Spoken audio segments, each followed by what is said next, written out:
I'm Ben, and this is Joffrey, and welcome back to Grandma's Room. Today, we'll be talking about the Montauk Project requested by Zambion from episode 62. Sorry it took this long to find that you made a request. He made that request on Rumble, and no, it wasn't like from when we first posted it. He posted the request like early in the week. Oh, okay. Yeah. Sorry, not sorry. And then, the Dolphin Who Loved Me. That's a The Dolphin Who Loved Me. yeah, it's a particularly weird story. This is also episode 71? 71? I think it's 71. 70. I think we did 70. I could also be really stupid, so we don't know. Well, it's been a while since we recorded. Yeah, we were out last week. COVID took all of our cum. Yeah. We couldn't record. 70. This is 70? Oh, fuck, no, it's 71, I'm sorry. Oh. Yeah, it's okay. Just don't let it happen again. It's a big deal. Silly me. So, you want to get into it? Get into our request. You want to go to the request? Yeah, this is go going to be a two-part episode. Okay. I'm going to go over the overview of the main guy that broke the story, or so he says. And then next week, I'm going to get into the details about like each aspect of the project. So, supposedly taking place at Camp Hero, or Montauk Air Force Base, or Station, in Montauk, New York. It's at the way tip of Long Island.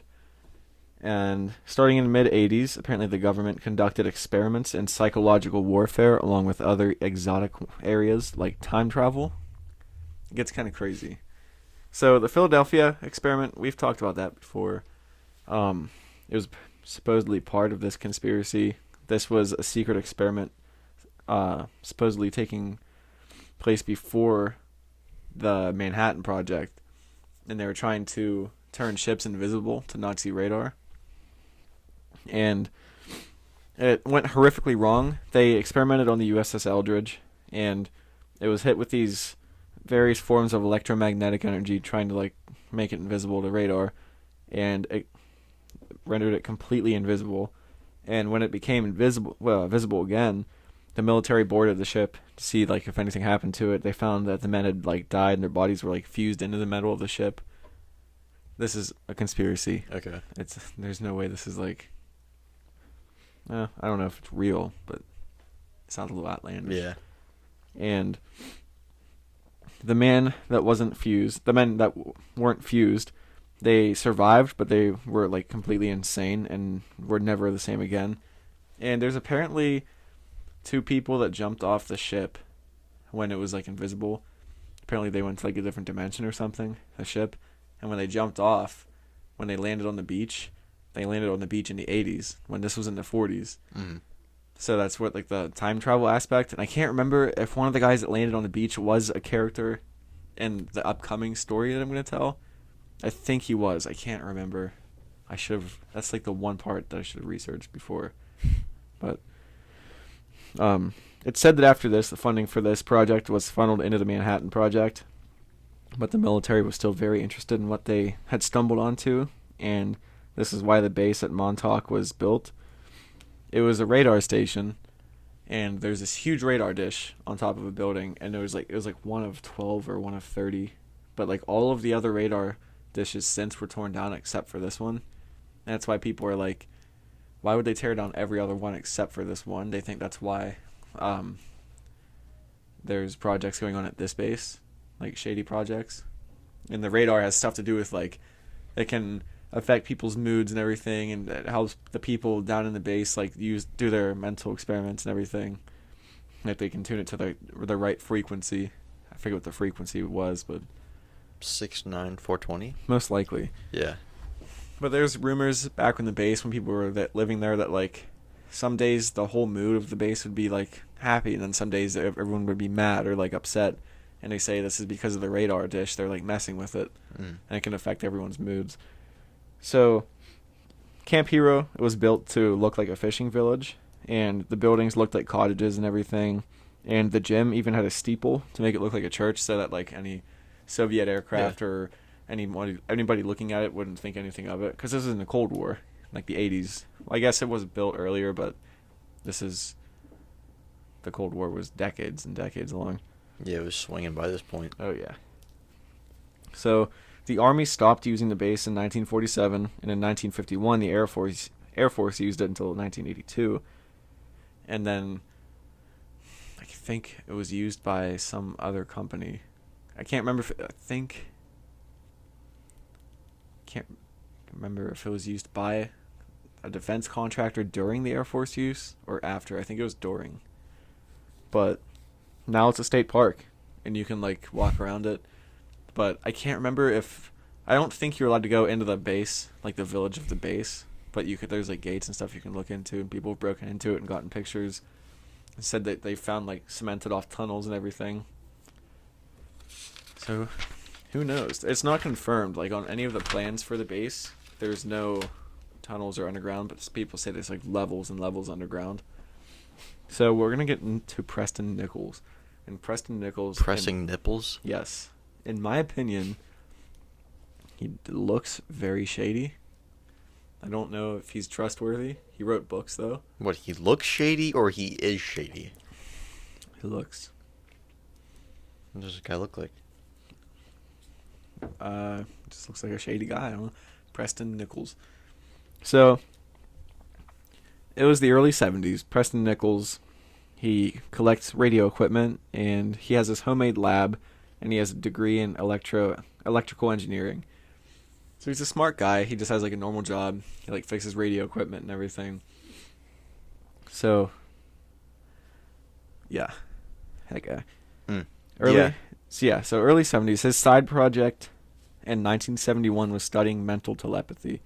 So he works as an electric engineer. Goddamn. And his side project is telepathy. So he says that he discovered telepathic waves were similar to radio waves, and you can like measure them and everything, and you can alter them. So his test subjects were psychics, so-called psychics, like self-proclaimed. He was studying their psychic responses to any stimuli he subjected them to. It wasn't like crazy shit. It was just like what if I say this, then you think like. Mm-hmm. So 3 years into these projects, he notices that once a day, all of the psychics' minds just like shut off. Like they don't have any control over their psychic abilities, and they can't do any of the tests. And then after this hour's up, they're fine. So he thinks that a strong electromagnetic signal could be causing this interference. So he straps like a TV antenna or something to his car to measure electromagnetic waves, and he's trying to find this one source of waves. And he's following it in his car, like as he's measuring it as he drives around, and it takes him to the tip of Long Island, to the Montauk Air Force Base. So he shows up, and discovers radio, shows up. Okay, sorry, this is 1974, by the way. So he arrived at the Air Force Base. This base has the giant 85-foot radar tower, that one that they didn't tear down, and it has a huge antenna on top, 12 of its kind. Okay, it was 12 of its kind to detect aircraft, supposedly. Nobody really knows if you're following this conspiracy. The dish was still in use when he found it, so that's why he could still like pick up on its radio signal and like follow it. So he knew that this was the source. He asked a guard about it, and he said that the guard tells him that it's run by the FAA, which is the Federal Aviation Administration. That's a civilian organization, so yeah, it wouldn't make sense that it would be on an Air Force base. That's one of like the discrepancies. Like he's like something's like up, like it's a lie. Like why would one of our teachers is part of the FAA? Really? I'm sure you could Starts guess. with G? Yep. Yeah. So he can't do anything. Guy's obviously not going to let him in, so he goes home. 10 years later, takes 10 years. He kind of forgets about the thing. It was 1984. He heard that the base was abandoned through a friend, and his friend convinces him to break in. He's like, "This is the perfect time to go see like what was actually in there because nobody's there anymore. Mm-hmm. There might be guards there, but they're probably going to be easy to sneak around because it's not like they're guarding an active operation." So he gets there. It looks like someone left in a hurry. There's papers everywhere. Everything's left open. There's like scrap metal and machines left behind. So, excuse my page turn. So, they're in this one building and they find a ton of these huge, like, electric machines. They have no idea what they are. But he said they're very advanced tech, and he notices radio equipment, and he collects radio equipment. So he goes home and he calls the surplus disposal agency to see if he could buy it, because that's, I guess, that you can go through that and like buy old government equipment. And I'm guessing that's how like Army Navy stores get all their old shit. Yeah. Oh, we should do that. I don't know if I just want a bunch of shit laying Yeah, around. like, no, just buy one big thing. The tank. How do you know? So, a representative through that SDA, he gave him contact info for a guy who lived like 40 miles away from Preston. So they met up, and the guy just gives him a paper saying, he was like, give this paper to the groundskeeper, he'll know what to do, and he was like, he'll just let you take whatever you want. So him and the psychic friend Brian, they go, I think, oh wait, no, this is not the guy. There's one of these characters, he's not in the story yet. That's the one I was thinking that jumped off the boat. It's not Brian. So he tells them to take the stuff. Like once they get there, they gave it to the groundskeeper, the paperwork. He's like, take the stuff, take whatever you want. He was like, but this is the only time, if you come back, I'm going to kick you off the property. He was like, but whatever you want to take this time, you can take. Mm-hmm. So they split, Brian and Preston, they split up to cover more ground, like take whatever they want. So when they meet up, Brian, he seemed like he was on edge. So Preston was like, you know what would be really good to do right now? Just do a psychic reading of the place. And so he does it, and Brian said that, he was like, fuck, you used to work here. He was like, what are you talking about? I didn't work here. He said Preston used to work there. So he said Preston used to be a technician on the base, but abandoned his team after a freak accident on the project. He says in his psychic state, he just keeps saying mind control. So they figure out like, oh, you were working on mind control. So after the strange occurrence, Preston said complete strangers started approaching him with info about his like old place on the base. But like, I don't understand why after the psychic reading people would just be like, yeah, that's when it kicks in. Yeah, I don't know. But one guy even came to Preston's house saying that he used to work for Preston, like on his team, and he doesn't get how he could have this past alongside the life he remembers. He's like, I've been an like electric engineer for years. Like I didn't work on that base. I would have remembered that. Like, so in 1984, he decides to get more answers about Montauk, so he goes camping on the beach at Montauk, and for like a couple days, he's just going to go around, talk to strangers, see if they see any or have seen weird things, heard weird things about the base. And he actually gets more answers than he thought he would. Some of them said they were like weird occurrences in nature, weird weather occurrences. Like one time it snowed in the middle of August. Lightning and hailstorms would just come out of nowhere on days that were supposed to be completely clear. And herds of animals would come rushing through town. Like out of the forest near the base, they would just come running through town, cause a bunch of damage, and just leave. So, November 1984, Duncan Cameron, I think this is the guy that supposedly jumped off the boat. I think. Do not take my word for that. Do you want me to look it up? Sure, if you want. He came to Preston to help work on his radio equipment. He was like, I just need like some side money, so I'll help you work on some radio equipment. So they became friends, and Duncan turned out to be a psychic. I don't know how it came up, but like I don't know if he was always like interested in being a psychic, or if Preston saw something in him and he actually had like some abilities.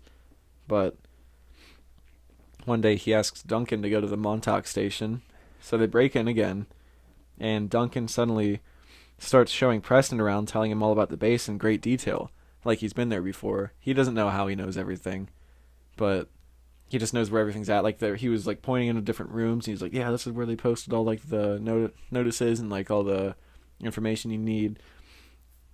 So then he talks to Preston. Well, he takes him to what he calls the transmitter room, and Duncan enters a trance. So then he had to like shake him out of the trance, because he wasn't like saying any information. He was just like standing there like stupid. And so you go, and then Preston tries to uncover Duncan's repressed memories. So Duncan said he remembers being a test subject deep under the base, and Duncan said he was programmed to befriend Preston and then kill him and blow up his lab. So, like, does any of this make any sense to you? Okay. So he said he has no intention of actually doing it. He was like, I don't know why. Because, like, he was like, I have no inclination to kill you, but apparently I was programmed to. Mm-hmm. So he didn't know the plan until now. He told Preston. Preston believed him. So they went public about it. So they revealed all this crazy shit to the public. And so that if Preston did end up dying, they might be taken more seriously. So in July 1886, Preston gave a lecture to a psychotronics association saying that there were these experiments at the base, and people started reaching out to him, including an anonymous senator after this. But he never said the name of the senator, so there's no proving it. Mm-hmm. Apparently a senator said the Montauk base was decommissioned in 1964, and by 70, there was no evidence that it was tied to the government. So I think that is when the company took over after that. I forget what the company was called. But this made Preston believe that this is when the experiments began, like after 1970.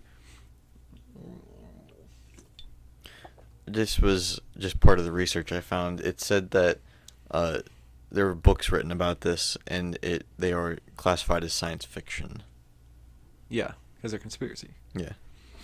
So, 1990, Preston was soldering wires on his lab roof. He had like these antennas and everything. He was just like repairing something, and I don't know. I found two different sources saying two different things, that like the frequency at what the antenna was turned on, like made this happen, or if he got electrocuted and this made it happen. Why wouldn't he shut off like the Who knows power box before he's soldering wires together? I don't know.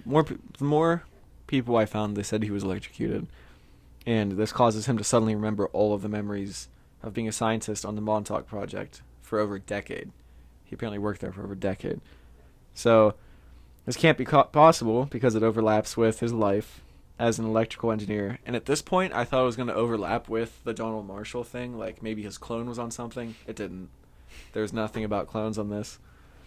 But he explains that the explanation was in the 40s, time travel was discovered through the government's Project Rainbow.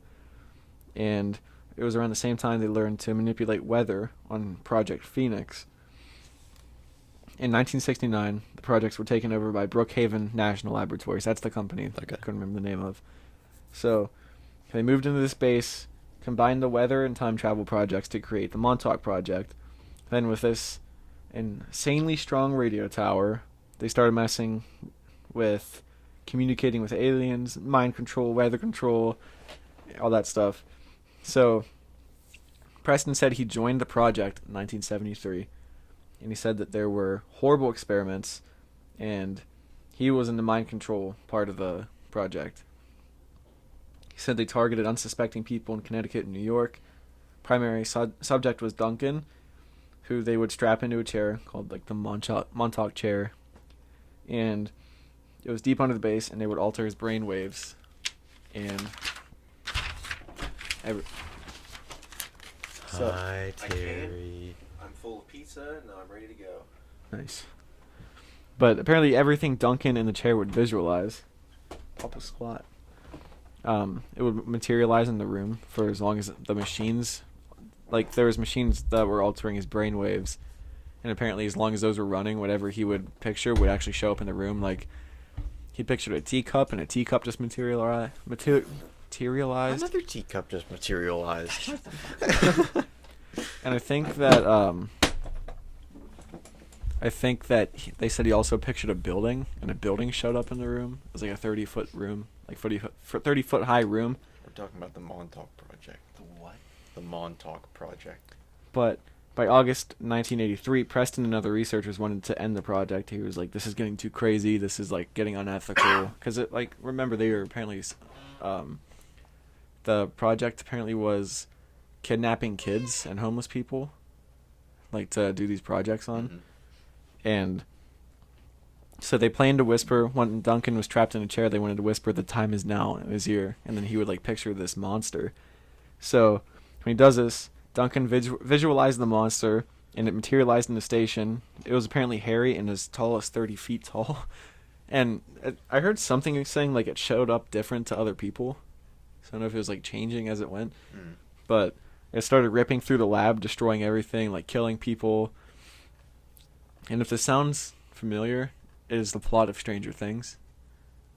And I've never seen it. oh, it's apparently they based the show off of that. And apparently the working title for that show was Montauk. Last time I watched it, Terry was with a cunty bitch. Oh. A cunty bitch. Yeah. Anyways. You know who. Alicia? Yeah. Oh, okay. What? Her stepmom. Oh. Anyways, and he turned the machines off to make it disappear. It doesn't disappear. Because the machines are the ones that were keeping the whatever he visualized in the room. Okay. Apparently, once they turned the machines off, everything would disappear. This time, it doesn't work. So, Preston started cutting every wire he could find, and it works. The thing disappeared. And after this, the project leaders and the Black Berets, apparently, I've heard of the Green Berets. the Black Berets are apparently more elite. I don't know. But they're dark and brooding. I guess. Well, they hunt down every survivor, and they wipe their memories or brainwash them to stay quiet about everything that happened. And apparently this erased Preston's memory of everything. And there was a theory that because they remember they were working with time travel, that they sent him back in time to live a different life, but he can still remember his old life now. Like, that's where it gets foggy, because this isn't like the actual plot in the book. This is like, I was listening to podcasts about it, and this is just a theory on what could have happened, because I guess he never really gets into how they lived two different lives. So if we're working with a sci-fi conspiracy story, this is the most plausible thing to me. They sent him back in time. Yeah. And he lived a different life as the electric engineer.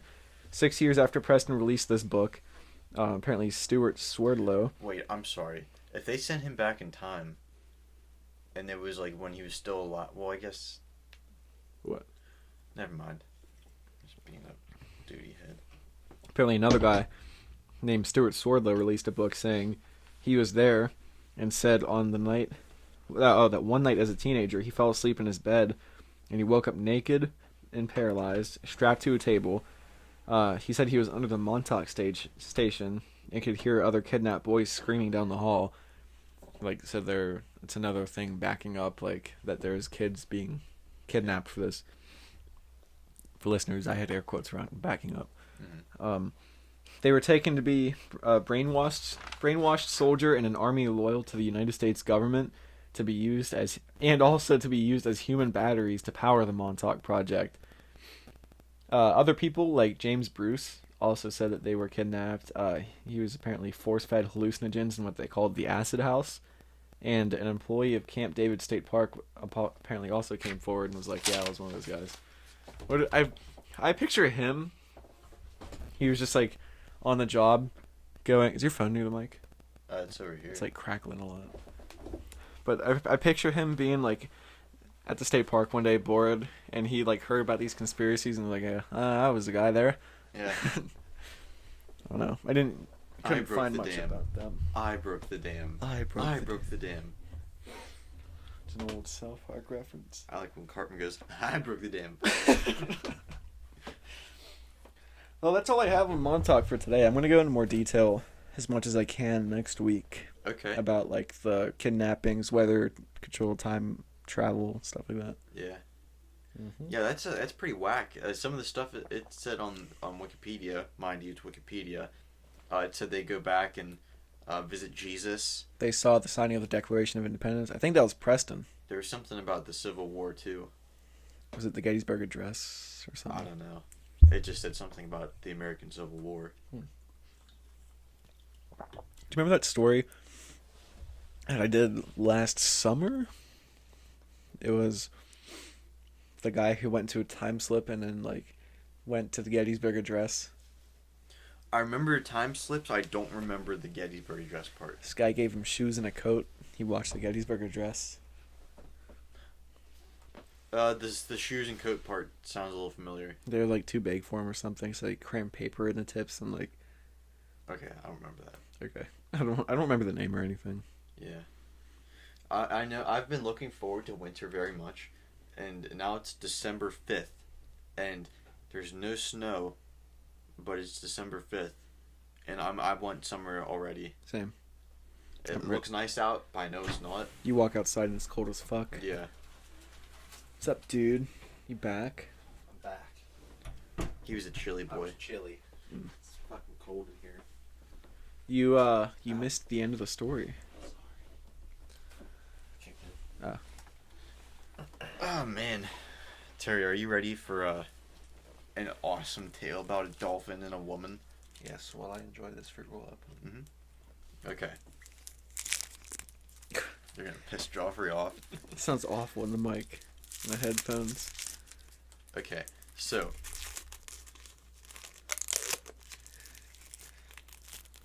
Quick session of ASMR for the listeners. Maybe that's something we should get into. Yeah, leave a comment if you like it. yeah. You want ASMR videos? That actually sounded kind of cool. I opened my gum and I went chewing right into the mic and he got upset. Can't fucking handle it. I'm not putting them on. That sounds disgusting even without them. I guarantee everybody listening is shutting it off right now. Okay. Okay. God. So this is about the dolphin who loved me. I'm the downfall of this podcast. Alright, so our tale starts in 1961 after Dr. John Lilly, he wrote a book called Man and Dolphin, where he suggested that dolphins want to not only communicate with people, but are capable of doing it if they're shown how to do it right. And so after reading Lilly's book, Frank Drake, who was an astronomer experimenting with radio waves, from planets, he was trying to see if we could find life. Oh, the Drake equation. He made the Drake equation. Sure. Sorry. He wanted to work with Dr. Lilly. And so Drake managed to get money from NASA to purchase or to pursue communication with people and dolphins, not purchase. I'm sorry. So Dolphin Point, as Lilly named it, was the lab built, which had fish tanks below and scientific lab nerd shit up top, and it was in the middle of the Caribbean, so it was awesome. And so upon hearing of this new research facility, a young woman named Margaret Howie Lovett. She was eager to help with the research because she had all her favorite stories when she was a kid was talking animals, and she was like, "Oh shit, this is my time."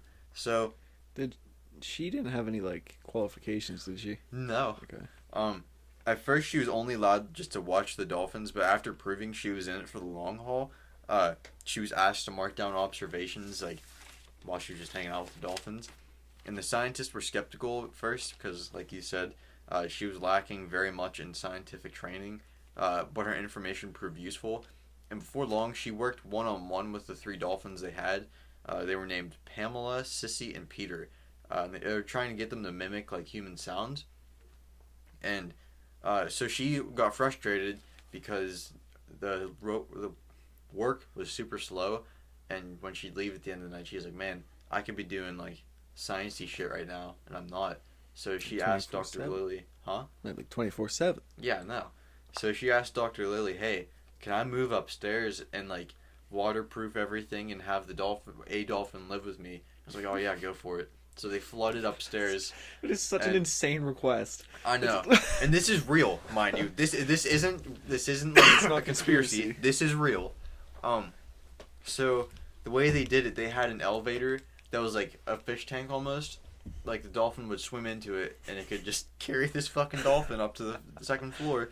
And so she moved in with the dolphin, and she picked Peter to work with him, and they'd work 6 days a week. And on the 7th day, they'd send him back down with the other dolphins and have them, hang. Mm-hmm. And so when Margaret wasn't studying Peter, Peter would be studying Margaret. It said that Margaret said, quote, when we had nothing to do was when we did the most. He was very, very interested in my anatomy. If I was sitting here and my legs were in the water, he would come up and look at the back of my knee for a long time. He wanted to know how that thing worked, and I was very charmed by it. Soon he started to rub himself on Margaret, like on her hand or her leg or her arm, and it said sometimes that he rubbed so aggressively that he gave her like minor injuries. Oh my god. So Road rash. at first when this happened, she'd send him on the elevator and be like, "Okay, you need to go hang out with the women for a little bit," and but after a while, sending him down and back up became too much of a hassle, so she decided to take matters in her own hands, literally. So she would settle his sexual urges herself. I'm gonna assume with her hands, hopefully with her hands, and not a hole. Her foot. A foot. So. Dolphin foot jaws. So like 2 years passed this, and Drake was curious about the experiment. I guess he wasn't there himself, and he was curious about the experiment. So he sent a young Carl Sagan, who was like a famous scienceman.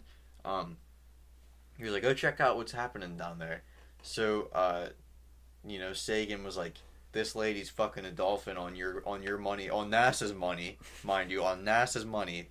They are paying for a woman to fuck a dolphin," and so he was obviously a little bit disappointed, and they took a pretty hard right turn in the experiment from what it was supposed to be, and so Lily had almost lost Focus, the other doctor, and because the government gave him like legal rights to experiment with LSD, and he even he had Pamela and Sissy injected with LSD just to see what would happen. What? Nothing did happen. It didn't do shit. Maybe what if they saw God? Maybe. Fish God. I saw God. And his He's a face was dolphin. square. So the project, it didn't say when, but the Carl Sagan, he came in 1966, so I'm gonna assume it's within a year or two of that. I can see him like coming back and he's like, "What are they talking to the dolphins more? Like, are they speaking at all?" And he's like, "Speaking." He's like, "What are you talking about?" He's like, "She's fucking that dolphin." I think that's how it went down. I would like to be a fly on the wall in that house. Yeah. So obviously the project came to an end because Margaret was no, that's not the only reason why, but she did fuck a dolphin. And it said like within weeks of like ending the project, Peter committed dolphin suicide because what's so funny, Joffrey? What? It said that he committed dolphin suicide because he didn't see Margaret anymore. How do you commit suicide? I mean, I'm sure. Drowned. Drowned? Oh, I guess they do have to breathe air, don't they? What are you laughing at? It was just That was funny. a smart idea. I know it was. How did Peter? I'm looking it up. Peter the dolphin. I mean, he could have like got himself tangled up in a plastic bag. Ate a He saw a can. 6-pack rings. What do you say? He ate a can. Or maybe he went and got caught by the Japanese. Oof. He swam to Japan. What the fuck is that? That's a Guitar candle. strings. Why is there guitar strings in here? That melted into it? No. Big silly goose. Alright. Oh, it says, if life becomes too unbearable, the dolphins just take a breath and sink to the bottom. So he did drown. That's actually really sad. Yeah. Dolphins are cool. Right here, Peter. And I'm smart. I'm more smarter. Stupid science bitches couldn't even make I'm more smarter. Speaking of Always Sunny, the new season. Yes, it's out. It's very good. I like Well, not the whole season. Well, like 2 episodes. It's like it's being released. Is it 2 episodes at a time? I don't know. Because I saw 2 under that, and it was like available December 9th. I don't know. Who knows, bro? I'm sure someone knows. Not me. I'm sure a lot of people know, I'm actually. sure most people that watch the show know. Yeah. Have you guys heard of Decentraland? No. Do you remember Nicktropolis? Nicktropolis? Like Nickelodeon? You could have your own room. Yeah. Design it. You could make friends and like buy shit. Well, this is based on a cryptocurrency called Mana. And apparently like the next, like the whole metaverse thing that just came out, like it's apparently the third stage of the internet. Like first stage was when it first came out and there's just information on the internet. Second was when social media came out and it was information and you could like socialize with people. And apparently the third one is actually owning digital assets and it actually being worth money. So in this Decentraland place, it's owned by the people who use it. Like there's no company that actually owns it. And you can build the world like how you want it. And you can like buy online property and everything. You can buy property online. There's some company that just came in not too long ago. They bought $700,000 worth of property online and are building a virtual shopping mall for this like Decentraland thing. So like I bought some of that crypto just to like get into it and everything, and I used the wrong wallet, so I can't use that wallet on fucking Decentraland. So I have to find out how to transfer that to a different wallet. But like I made an account and I was like, what do you mean wallet? there's like crypto wallets you can get. I keep all your cryptocurrency in. I apparently got the wrong one. I used Coinbase. I used Coinbase, and like there's some other wallets you have to. I don't know. I barely understand it, dude. I don't know. It's so hard to wrap your head around. But I wanted to go into that world, just like walk around, see what you could do, and my computer is not even close to it being fast enough to like run on that thing. I like apparently when you first make your account, there's like this portal you jump into, and it like transports your character to wherever. And like it took me like 5 minutes to walk into the portal because it just kept going, like taking steps and like lagging out and shit. And like I was just like shut my computer off. I was like, fuck this, I'm done. Like I don't know what I have to do, but I want to check it out. Fuck you, Brennan. There's apparently a lot of opportunity for like money and shit though. Like you can make clothing brands for that like online. So what is it? Just a real life Sims? Pretty much, I guess. More in depth though. But like they have like concerts, like huge people I don't think it was Lady Gaga, but they had like huge online concerts and shit you can go to. Like actual musicians went and played like on like virtually, I guess. They have like festivals and shit. That seems whack. It's super weird. But like I don't know if they're like gonna take it into virtual reality. And I think when we talked about the metaverse before, I was like, I can see people getting so wrapped up in that world that that like the real world is their It's like side that life. episode of South Park where he got sucked into VR. Yeah. What was it? The Oculus. Yeah. I do want to get an Oculus. You get grounded in the video game. You get grounded in real life. Were you the one that told me you can't play Oculus on Xbox? I don't think you can. Fuck. I know you can do it on PlayStation. Isn't Oculus Microsoft? Is it? I didn't think it was. No, I'm gonna look this up. Can you play Oculus on Xbox? Xbox One streaming on Oculus Rift. Well, with the Xbox One streaming app, you can play your Xbox One games directly on your Oculus Rift. Can I riff? Oculus. You can buy a brand new Oculus Quest 2 for $400. That's a lot of money. That is a lot of money. You say that is? That is. I think it's like you said it's not. No. You can get the first one for like $75 on eBay. Oh, Terry, we found the Xbox One Series X for $300 yesterday at Walmart. A new one? Mm-hmm. The Series X. Series S. I'm sorry. Sorry. I almost bought it and I was like, not worth it. Get an X. What? The S is like slower and shittier graphics than the X. Seriously? Really? Yes. Oh, I didn't know that. Smaller storage space. Smaller wiener. Yeah, smaller cock, smaller boobs. Yeah. On the same thing, you know? Dude, I'm so happy that like the COVID outbreak Boobs. is The same pretty much body. over. What? Huh?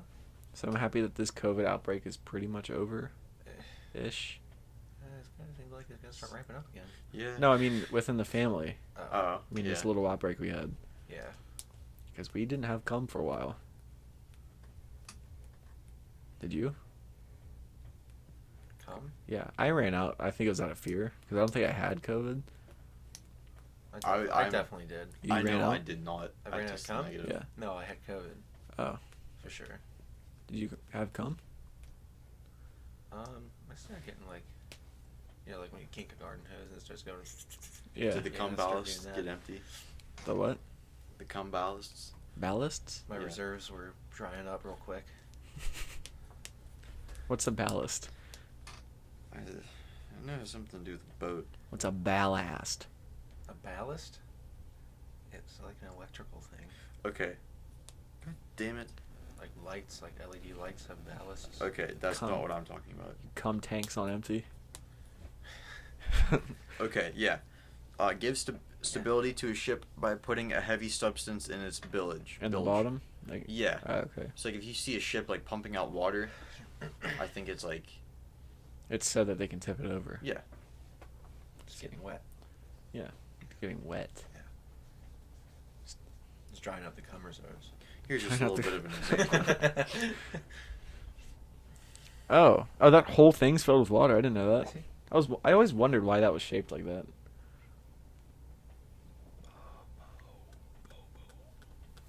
That's Terry's reading voice. Bow, bow. Can you read green eggs and ham like that? No. You next what? I Green can't eggs read. and ham. Green eggs. I can't read. I use symbols. He speaks in symbols. Like Charlie. Worm hat. Denim chicken. What else was there? Have we shot this shit? Yeah, I think so. Oh wait, before we go, The can we just talk new- about this poster? The new picture. Yeah. In the studio. Yeah. It's for my senior picture. I think it's pretty good. It was the best $20 I ever spent. I didn't know they let you do this on the pictures. Like No, the they fist. didn't let me. They made me. Really? That's so weird. I had to do a lot of stupid poses like that. And you picked that one in the end? Well, I'm not allowed to put this one in my yearbook. Why? Because that's not the one that they let me select. The school told you which one you could put in. Yeah. Tell them to eat ass. I wish. But we kept it anyway. It's pretty cool. Look You're at gonna that hair, that wrist hair. That's, I mean, look at that that's the wrist hair of I a see the powerful nose man. hair too. nose hair. Yeah. There's no nose hair. I see some ear hair Not too. anymore when you use the Westinghouse nose hair trimmer I bought. Dude. There's no nose hair. I think that they should make an impact nose hair trimmer. Impact? Yeah. What do you mean? Like an impact gun to trim the nose hair out, and it doesn't even trim it; it just rips it out. That'd be awful. Yeah, but they'll get it out, but at the root when you grow back for a while. You'd cry. So what? You ever rip? No, you would cry. You ever have one nose hair that's tickling really bad, so you rip it out and your eyes just start watering and Yeah. it's the worst. That's why I bought that Westinghouse nose hair trimmer. Dude, I think I have more ear hair than I thought because I was getting my hair cut the other day and she used the edge of her razor in my ear. I've never had that happen before. Both ears she was like in my ear and I was like, what the fuck is happening? Going into a goblin. I'm turning into a goblin. I'm gonna go bald and have more ear hair than head hair. What isn't Enter Sandman a song? Yeah. Enter Goblin. Enter come. Enter cum man. I think we should redo the studio. Yeah. It needs a makeover. We need like more comfortable chairs. This chair sucks. Yeah. I like leaning back, but not being like back here. I want to lean back and just be like. We need not recliners, but like those Gaming chairs. those high backed chairs. That would probably work. But Yes. what are the high backed chairs that the rich dudes sit in front of their fireplace? Oh yeah, I know what you're talking about. We need a couple of those in here. So we need a throne. I want to Or- get a pink chalice. Dude, I still love this idea. When we first got this table, I want a bench seat from an old car and have it up on like a little platform so you can sit and just be perfectly level with the table. Nice. You know how cool that'd be? Like, The only thing is, if we do that, Could make it can we happen. rip out this part on this side here? well, like It's always in the way. the part. Yeah, It's from a mine, drawer. mine's in the way too. Oh, yours is different. I mean, mine's big. Mine's the whole way It's across. a big hole. Yeah, it's a big hole. Dude, I would. That bench seat would be fucking sweet to have in here. Mm. Only on my side though. You get to have the shitty chairs. I mean, unless. Woo. Don't say Suwoo. You just did. You did it. What? You just said it. Said what? Subaru woo. Suwoo? Apparently, on Tom Segura, how he kept saying that on his podcast. Apparently, the LAPD contacted him. They're like, you might want to stop saying that on stage. And they warned him that because it was gang stuff. He was like, you don't want to say that on stage. Something might happen to you. I don't know is it a Bloods or a Crip thing? I forget. Suwoo. Suwoo. Oh no, it's Blood. Because that guy was something about people saying I'm a false blood. Suwoo. Do you like that, Terry? Huh? Do you like that? Sure. He made that. I did. All right. Now he doesn't like it. Alright. This shit shot? Let's get the fuck out of here. Terry, end this podcast for us. Oh wait, we need to plug our shit. Yeah. Twitter at room_grandma. Facebook. Facebook. I still haven't posted anything. I know. That's why I said I've it. had it for 8 months. Instagram, Grandma's Room Podcast. Rumble, Grandma's Room Podcast. Spotify, Amazon Music, Stitcher, iTunes. We're all on those. We have playlists that we make. Grandma's Saloon, Grandma's Crimbus Grandma's Jukebox, Grandma's Trap House, Grandma's Opium Den. Say what each one is. God damn it! Grandma's Crimbus Tree is all Christmas music, which is coming up for the holiday season. Grandma's Saloon, Old Country. Grandma's Guitar Case is alternative. Grandma's Grandma's Jukebox is 50s and 60s shit. Grandma's Opium Den is just chill music. Grandma's Clam Jams, it's all 80s summer music, summer of 86, that kind of vibe. Grandma's Trap House. Yeah, Grandma's Trap House. It's rap music. Trap rap. Trap rap. I think that's it. Trap rap. I have another playlist that's my personal playlist I just saw. Remember Trap Slut 2020 Squirt Squirt? Terry, take us out.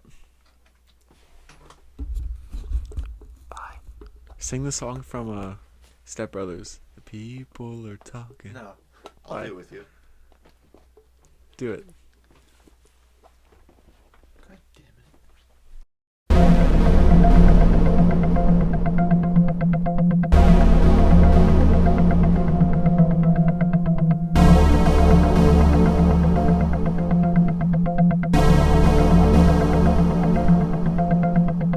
Grandma's Room.